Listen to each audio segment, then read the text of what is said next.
Bonjour tout le monde. J'ai deux souvenirs du centenaire du Canada. J'étais à l'école publique, je chantais Canada. Ça m'a choqué. Je me souviens des paroles. Et ce matin, on pourra entendre la musique, peut-être. En deuxième lieu, j'ai visité Expo 67 et j'ai vu ces pavillons étonnants, ces immeubles où nous pouvons vivre un jour. J'étais fière pour la première fois d'être canadienne. Pour moi, comme enfant, je sentais pour la première fois une affiliation de citoyenne. C'est bien pour moi que ma première fierté canadienne m'arrivait par les arts et la culture. C'est important de se rappeler, surtout ici, où nous allons nous impressionner par nos idées intellectuelles brillantes, ce qui nous émeut, ce qui est dur. Ce n'est pas de l'esprit, c'est ce qui touche le cœur plutôt. En 67, l'Ordre du jour d'art de culture au Canada voulait créer nos institutions et bâtir les bâtiments Stratford, le Ballet national, la Compagnie de l'Opéra et d'autres étaient toujours à leur début. On était sous l'attente dans des gymnases, des arènes. Le financement du centenaire a créé bien des centres des arts à travers le pays. Le Conseil des arts fut créé vers cette époque. C'était un ordre du jour audacieux qui transformait les arts. Il y avait une grande intégration sympathie à la commission Massey des années 50 qui remarquait c'est des pays modernes, indiquait l'importance affectée aux arts. Le Canada sera loin d'être chef de file. Le Canada sera en fin de file. C'est un appel à l'action qui a créé une intention de créer une identité artistique du Canada. Nous en profitons toujours et ne pouvons pas toute la matinée à parler de ce qui s'est accompli. Aujourd'hui, nous voulons dire quelles sont nos intentions contemporaines. Dans 50 ans, les gens verront quoi? Les gens diront, voilà ce qu'ils voulaient accomplir dans les années 2017 et voilà le produit. 2017 ne sera pas de créer des institutions des arts, de bâtir des bâtiments. Peut-être qu'il s'agira d'enlever des murs, introduire les arts dans les rues, dans les foyers. En 67, nous avons vu de l'art dans des rangées, dans des salles sombres devant une scène où se trouvait l'art. Nous applaudissions, nous rentrions chez nous et nous lisions les comptes rendus des critiques pour savoir que penser de ce que nous voyions.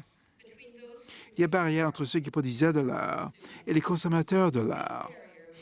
Cette barrière se démonte joyeusement comme un mur de Berlin par les auditoires, les publics, les artistes. Nous sommes toujours au cinéma. Comme Martin l'a dit, des étudiants de secondaire produisent des films qu'en 60 auraient exigé un studio. Les enfants de l'école publique voient toujours des dessins animés, mais font leurs propres dessins animés.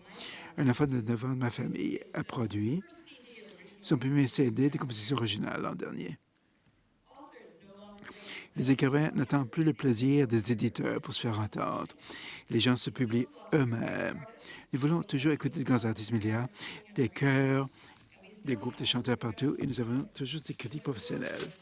Mais leurs voix sont parfois nuancées ou étouffées parfois par les tweets, likes, aimés et les blogs.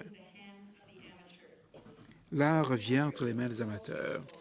Nous sommes tous capables de nous exprimer de façon créative. Nous avons des outils nouveaux pour les engager dans les arts. La montée de l'amateur est une tendance qui définit les arts de notre époque. Pour les professionnels, ça peut être épeurant. Si tout le monde est un artiste, est-ce que quelqu'un viendra me voir? Mais tout professionnel de hockey vous dira que c'est l'enfant qui joue du hockey qui est le plus grand amateur fidèle. Ça veut dire quoi au juste? Pour les fêtes 2017, ça veut dire au lieu de seulement commanditer une chanson pour tout le pays, que nous allons faire une intervention près des foules. Il y a un concours de rédaction de chansons des enfants dans toute la province nationale. On peut revenir échange, il y a des écoles en Colombie-Britannique qui chantent des chansons écrites par des enfants du Québec, des écoles de Terre-Neuve, qui chantent des chansons des prairies. Au lieu de commanditer un seul architecte qui envisage notre vie future, pourquoi pas avoir des étudiants des écoles secondaires qui créent ces œuvres d'art, qui captent pour eux le Canada de l'avenir, qui souhaitent. Les enfants ont besoin des héros. Il nous faut tous ces exemples pour nous ouvrir l'esprit et l'expérience. Invitons les artistes professionnels à faire de même. Les institutions d'art au Canada, les festivals, devraient commanditer des œuvres d'art nouvelles qui marquent ce moment de l'histoire du pays et qui nous montrent l'avenir. Des œuvres nouvelles feront partie du répertoire et reviendront sans cesse sur nos scènes, dans nos galeries, pendant 50 ans.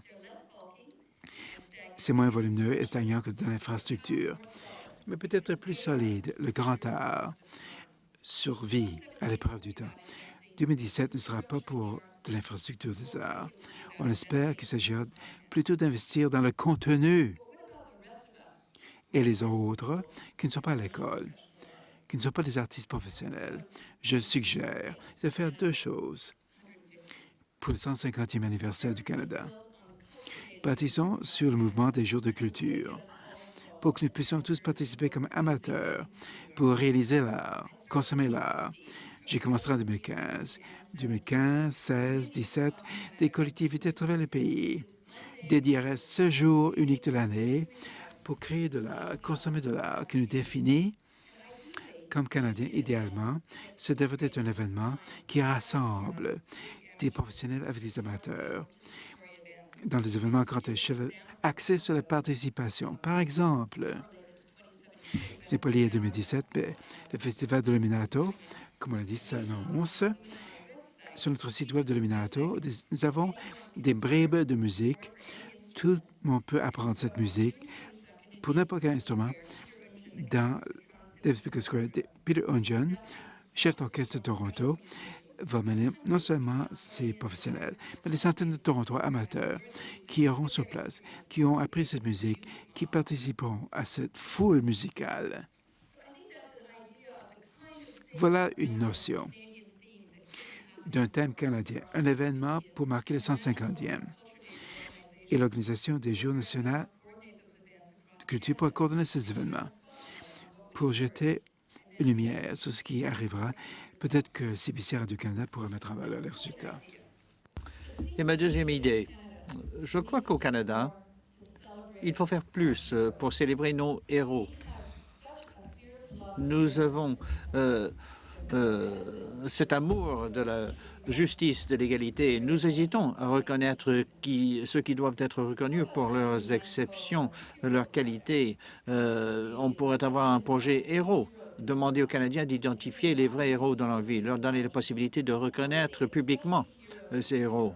Des héros surtout qui sont à l'extérieur de leur propre champ de travail, qui les aident à voir le monde différemment. Par exemple, pour quelqu'un qui travaille dans le milieu des affaires, moi je noterai Kenneth Mills, un philosophe musicien canadien.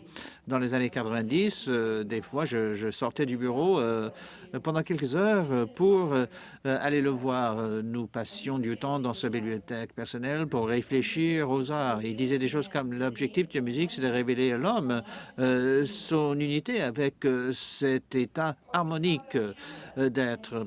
Et nous parlions du Canada. Il dirait quelque chose comme l'avenir du Canada, c'est une question nébuleuse parce qu'il n'y a pas d'avenir pour le Canada si les gens n'ont pas réalisé à obtenir une identité correcte. Et c'est pas quelque chose d'intellectuel. Ça se réalise en adoptant ce qui n'est pas terni au sein de l'individu et permettre à cela d'avoir une intention brillante. Alors, le Dr Mills, c'est un héros pour moi à cause de sa perspective unique, à cause de son élégance, qui met en cause un peu mon travail un peu ordinaire. Mais lui, c'était tout simplement sa façon d'être en tant qu'artiste. Alors, que faire pour les arts et la culture pour ce 150e anniversaire du Canada? Pour moi, je crois qu'il faut engager les Canadiens, qu'ils développent leur amateur interne, c'est-à-dire pas simplement pour passer un peu de temps à dessiner, à rédiger des poèmes. C'est parce que les arts peuvent donner une vraie vie à notre réalité.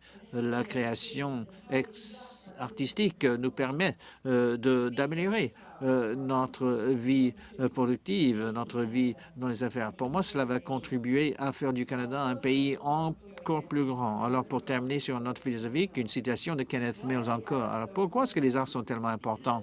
C'est parce que ça nous permet de réaliser la présence harmonique en soi de chacun, ce qui est beaucoup plus important que les défis posés par votre continuum espace-temps. Merci. Merci beaucoup. Merci beaucoup, Lucille.